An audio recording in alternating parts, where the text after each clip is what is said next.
something that would change my life forever. Not a prize, not a windfall of cash, but control over an entire company. My uncle, the man who raised me after I lost my parents, had left me his majority stake in the very company where I still work today. I had always known this, but I chose to keep it quiet, living the life of any other ordinary employee. He always used to say, guard yourself against everything, even marriage. Never place what is yours in the wrong hands. And I took that lesson to heart. Everything was already legally shielded long before I ever got married. But that night, when I came home, I found my wife with a folder under her arm and a look in her eyes I will never forget. We need to talk, she said. Her next words struck me like a dagger. I don't think we're compatible anymore. I'm not one of those people who settles. I want a divorce. I tried to control my breathing, and then came the revelation that sent a chill down my spine. She was cheating on me, and not with just anyone. It was with our boss, the man she claimed to admire, the visionary who had everything I supposedly lacked. As she delivered a speech about freedom, a better life, new perspectives, and new dreams, all I could think was, if you only knew who really runs this place.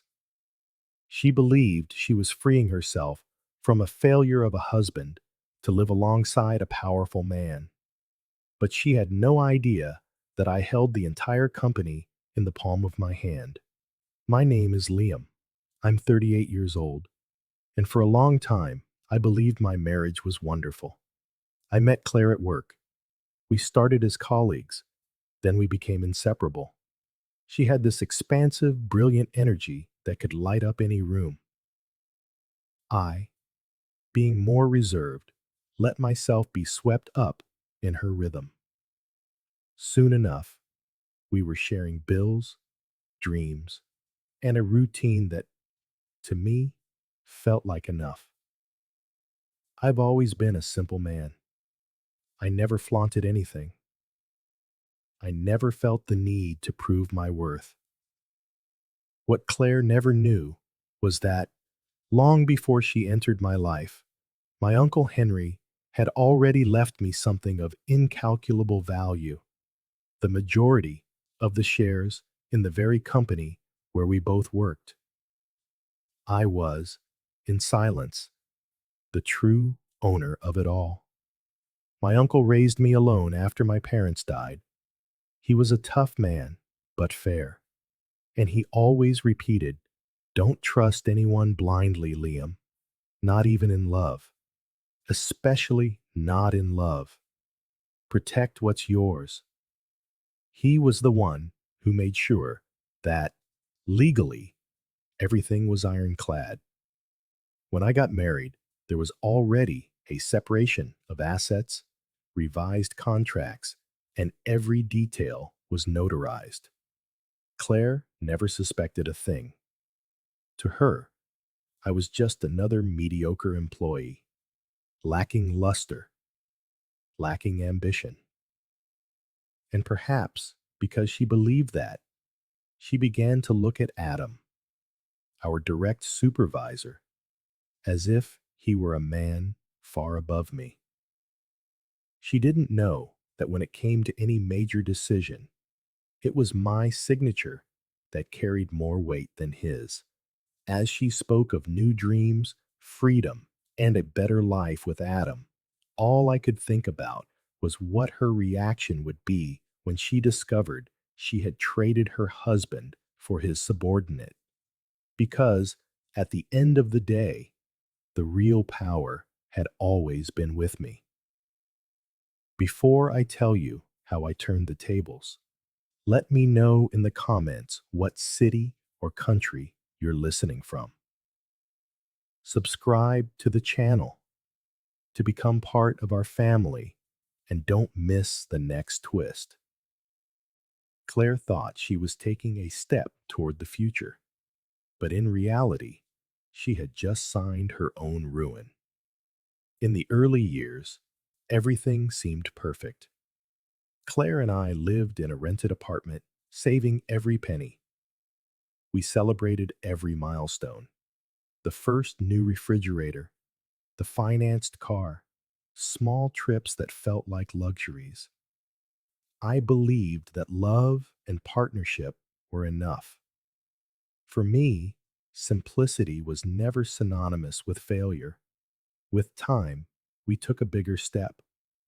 We left the rental behind and took on a mortgage for our own apartment.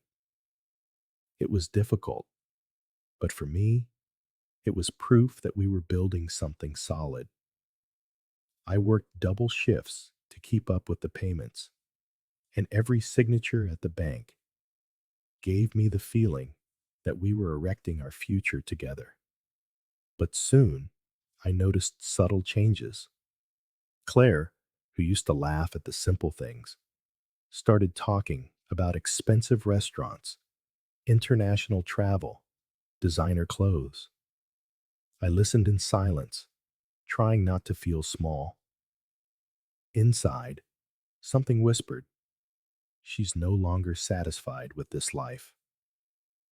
At work, she began to mention Adam more and more. She praised his ideas, his influential contacts, his vision for the future. With every word, I felt her comparing me to him. I was the man who came home tired, while he was the visionary showing her the world. What Claire never knew was that my discreet position in the company was a choice. I held the majority of the shares, but I preferred to remain an ordinary employee. It was the advice of my Uncle Henry. Never show all your cards, Liam. Learn from the inside. Let others underestimate you. Power lies in knowing when to reveal who you really are. The nights grew cold.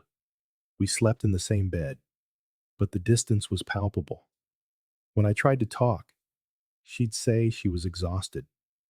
When I tried to touch her, she'd turn to her side. The house was filled with silence, but it wasn't peace, and it was the void that precedes a rupture. I still believed it was just a phase. I thought the stress from work, the deadlines, the pressure, that was what was driving us apart. But deep down, I already knew. It wasn't just fatigue. It was something else. Someone else. The way she smiled at her phone left no room for doubt. Then one day at dinner, Claire let it slip. You don't understand, Liam. Some men are born for more. It was like taking a punch without warning. I knew exactly who she was talking about. In her eyes, Adam wasn't just a boss. He was the more that I could never be, at least in her mind. In that moment, my silence became my armor. I didn't argue. I didn't defend myself. Because if I opened my mouth, I would reveal the secret I had kept for years, that on paper, Adam was nothing more than a subordinate to me. Claire thought she was laughing at a failure, but the one laughing on the inside was me. She believed she was getting closer to the right man, but what she didn't know was that she had already turned her back on the true owner of the story. Claire looked me in the eye as if she had rehearsed every word. Liam, I don't think we're compatible anymore. We have different interests now. I want a divorce.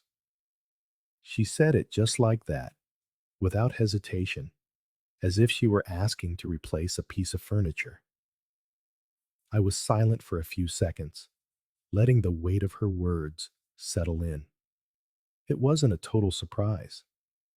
I already knew from her actions, from the distance between us, but hearing it from her own lips was like a dry, sudden blow.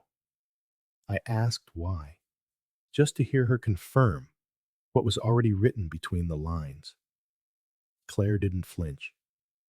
I'm with Adam. He makes me feel alive. He has ambition, a vision for the future. He's someone who can give me the life you never could. My heart raced, but my face betrayed nothing. How long have you been deceiving me? She didn't look away. She just uttered the sentence that confirmed every suspicion, every cold night, every hidden smile at her phone. For months. And I'm not going to apologize. Those words landed like stones. It wasn't just the betrayal, it was the contempt. She spoke with the coldness of someone who had already chosen another path, as if I were merely an obstacle to be removed. I waited for her to continue, but she just crossed her arms, haughty, waiting for my reaction.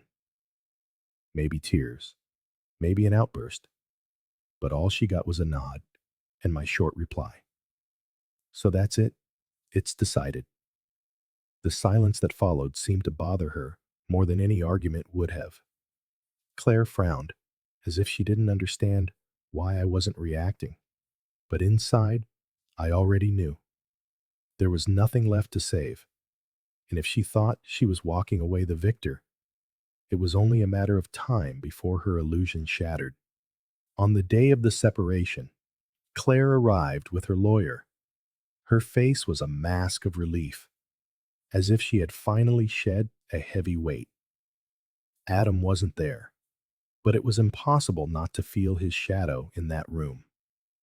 I signed the papers in silence, line by line, without questioning a thing.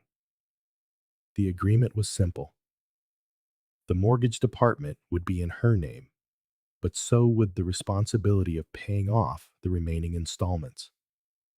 My car, already paid off, stayed with me. Her car, which was still in my name, was transferred to her, along with the financing I had been paying until then. I handed it all over without a fight. The lawyer recorded each point, and she just nodded along, as if it were all a mere bureaucratic detail. She wasn't worried about the payments, nor the weight of the debt. She was certain that Adam would take care of everything from now on. Claire watched me with a frown, as if my calmness was strange to her. Perhaps she expected me to fight for some asset, or at least argue about the ongoing payments. But I just said, "It's all fine. You can go your way." I saw discomfort cross her eyes for an instant. It wasn't the reaction she wanted. Claire wanted to see power. She wanted to see me broken. Instead, she found only indifference. I walked out of that room feeling a strange mix of loss and relief. For Claire, that was the end of our story. For me, it was just the blank page of a new chapter. Claire believed she was gaining independence, when in fact, she had just cut the last thread connecting her to any form of security. What Claire never knew is that my life didn't begin with her, and it certainly wouldn't end there.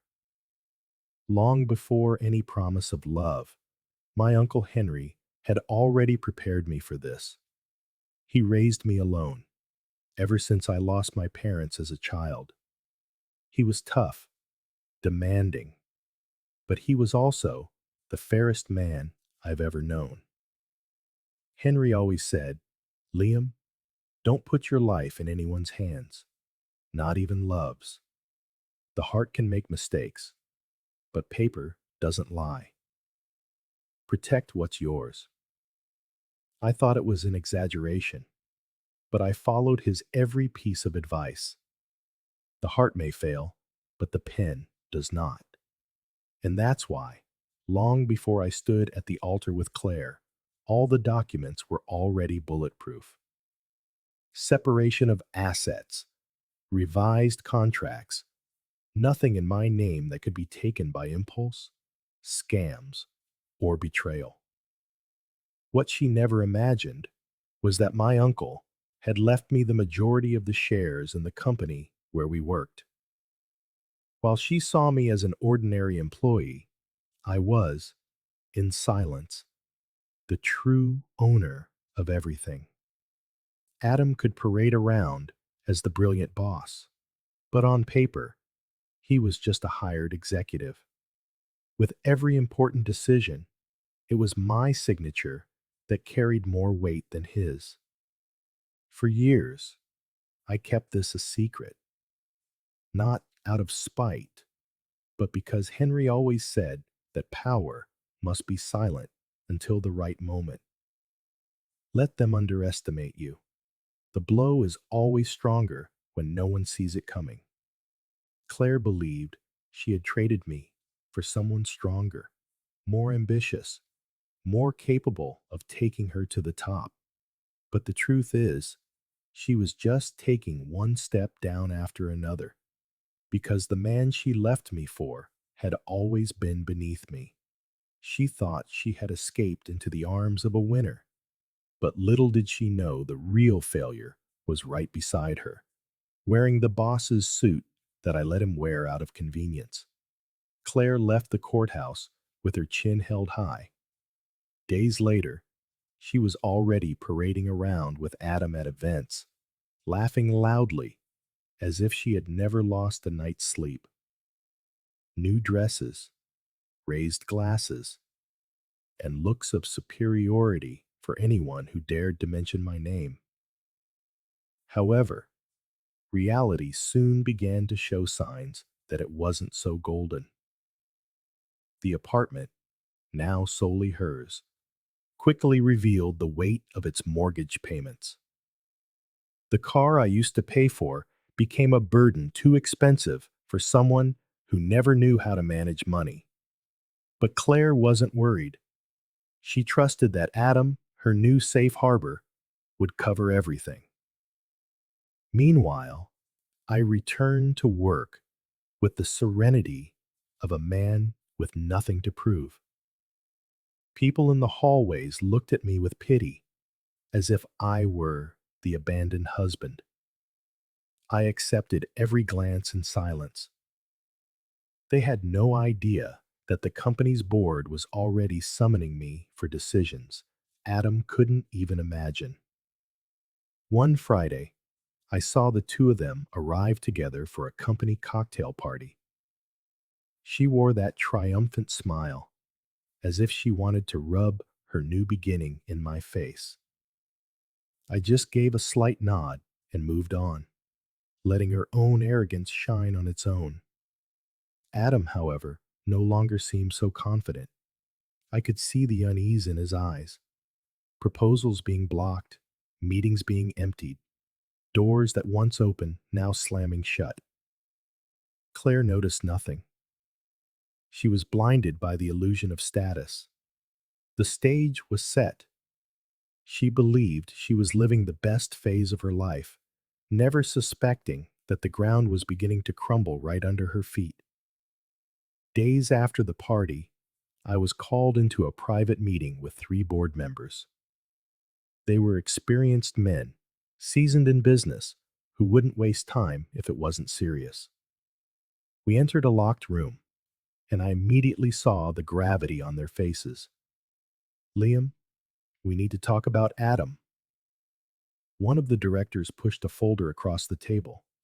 Inside were reports, transfers, numbers that didn't add up, disguised diversions, over-invoiced contracts, transactions with shell companies, the kind of fraud that doesn't stay hidden for long. He's using the company as his personal piggy bank, the oldest one said, adjusting his glasses. If we don't act now, the scandal will tarnish all of us. But the final word is yours. A cold anger coursed through me. Claire had praised him as a visionary, as a man who could give her the life I never could. And here was the proof. The great boss was nothing more than a criminal in an expensive suit. I didn't hesitate. Prepare everything. I want this report presented at the next board meeting. Uncut, unsanitized. If he dug his own grave, we'll let him fall into it. The board members nodded. The game was set, and for the first time, I realized I wouldn't have to move a single piece myself. Adam had done all the work for me. The boardroom was thick with tension. The room was filled with suits, executives, lawyers, and board members. Adam strode in, radiating a confidence that bordered on arrogance, greeting everyone as if he were untouchable. I, on the other hand, simply took my seat in silence, biding my time. The meeting began under a cloud of tension. The chairman of the board opened a folder of reports and cut straight to the chase. Ghost contracts, inflated invoices, embezzlement into parallel accounts. Adam tried to laugh it off. This must be a mistake, he scoffed, some misunderstanding. But as the board members turned the pages, the color drained from his face. You use this company as your personal piggy bank, the eldest member stated, his voice cold. There is no room for criminals here. Adam slammed his hand on the table, rising to his feet. I am the head of this company. The chairman met his gaze, without flinching. Don't confuse your position. You are merely a hired executive. The real power belongs to the shareholders. And in this room, Liam is the majority shareholder. Adam turned to me, his expression shifting from disbelief to pure shock. The contempt he usually held for me, the quiet, unassuming employee, the abandoned husband of his mistress, vanished, replaced by dawning horror. Realizing that I was the one who truly owned the table he was pounding on, that was the final blow. I looked at him calmly and delivered the verdict. You no longer speak for this company. From now on, you will only be speaking to the authorities. Adam, you're out. After that, the vote was swift. He was dismissed, suspended, and placed under immediate investigation. Adam stood there, pale and paralyzed, as if his entire world had just crumbled. In the hallway, Claire was waiting with a triumphant smile, ready to stand beside the victorious man. But when she saw Adam emerge, pale and sweating, her smile dissolved. Adam, what happened? She asked, reaching for his arm. He shoved her away harshly, his eyes filled with hatred. Shut up, Claire. Don't follow me. Don't you dare ask me anything. She recoiled, stunned and confused. She searched his eyes for an explanation, but found only contempt. The same man who had promised her the world now treated her like a dead weight. It was at that moment that I walked past. Claire's head snapped in my direction, her face a mask of shock. Our eyes met, and I let fall the sentence I knew she would never forget. You traded the owner for the employee. She didn't answer. She just stood there, frozen, as if the ground had vanished beneath her feet. The fallout was immediate. Adam fell from grace. Without a title, without prestige, and with a fraud investigation hanging over him, no one wanted to be associated with his name. The visionary Claire had so admired was now nothing more than a disgraced executive with a ruined reputation. And it was in that ruin that Claire ran back to the one place she should never have returned. My office. She entered unannounced, her eyes brimming with tears, her voice trembling. Liam, I was wrong. I didn't know. Adam is finished. I don't know how I'm going to pay the bills. The car, the apartment. Please, give me a chance. I'm willing to do anything. Couples therapy, whatever it takes. I'll never do it again. I regret it so much. I let her pleas hang in the air. When she finally fell silent, I stood up and faced her. You once told me you would never apologize. Remember? You looked me in the eye and said, with pride, that you didn't regret the affair, that you were happy to trade me in. So now, you can live with it. She flinched, then dropped to her knees at my feet, sobbing. She clutched my leg as if she could hold on to the time she had already lost. Please, Liam, I'm begging you. I can't live without you. I made the wrong choice, but I've learned, I swear. Just give me one more chance. I'll do whatever it takes. We can go to therapy. It will help us. I looked down at the pathetic scene. The woman who had once called me mediocre was now groveling before the man she had abandoned. This isn't about therapy, Claire. It's not even about regret. It's about who you revealed yourself to be. You never loved me. You only loved the idea of what you could get from me. And the moment you thought you'd found someone better, you didn't hesitate. It's not love that brings you here, Claire. It's fear. Fear of debt, of loneliness, of a life without status. You don't miss me. You miss what I represented. Her tears flowed, but they didn't move me. I concluded, you called me mediocre, a man with no vision. Today you finally understand that you were the one who was always blind, and there's no coming back for someone who despises what they once valued. I stepped back, forcing her to release her grip. Get up. I won't kick someone who's already down, but I won't extend a hand to someone who dug their own grave. She remained there, kneeling and sobbing, as I left the room without a backward glance. The lesson was clear. Some people only discover the true value of what they had after they've lost everything. Adam didn't survive the investigation. The reports became lawsuits, and the lawsuits became a conviction. Jailed for fraud and embezzlement, he lost any chance of ever holding a position of power again. The visionary became a headline, a classic example of how rotten ambition can destroy a man's reputation. Claire, without her lover to fund her lifestyle, saw her world shrink.